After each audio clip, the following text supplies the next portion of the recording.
తీరో కనుగొనవే ఎవడే వాడు ఎవడే వాడు ఎవడే వాడు మొన్నటి నుండియో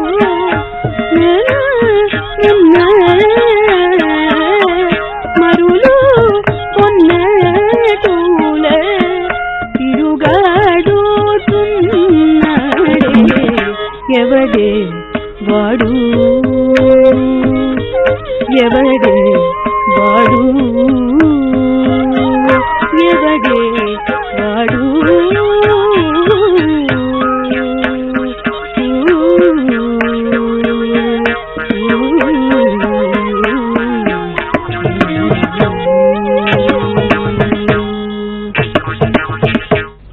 హర్షిని, చాలా చక్కగా చేశావు. మీ ఇద్దరి ప్రదర్శన గురించి అభిప్రాయం తెలుసుకున్నాం. మేడం, మీ అభిప్రాయం చెప్పి ప్రశ్నలు అడగండి. వీణాముద, వచ్చను అలిమేలుమంగా చేసావు కదా తల్లి, అందులో నవరసాలు ఎందుకు పెట్టాల్సి వచ్చిందో నాకు అర్థం కాలేదు.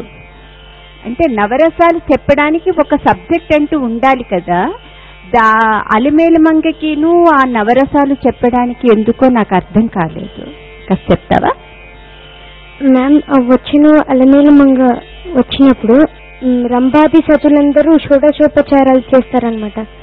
16 టైప్స్ ఆఫ్ చేస్తారనమాట. దాంట్లో నృత్యం దర్శకయామి ఉంటుంది. అయితే కొంచెం చూపియాలి కదా మ్యామ్, దానివల్ల నవరసాలు పెట్టామన్నమాట.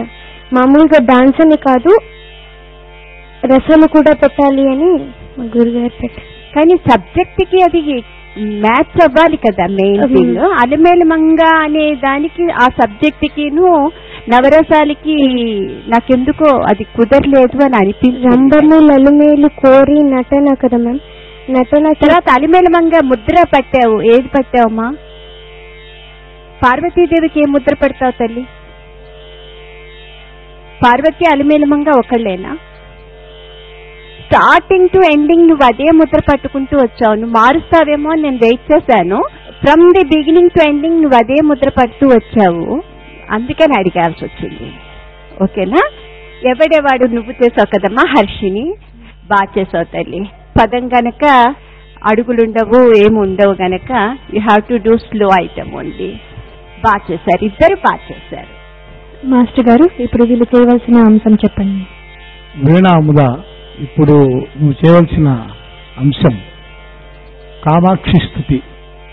అట్లాగే బి హర్షిని, నువ్వు భో శంభో. వీణాముద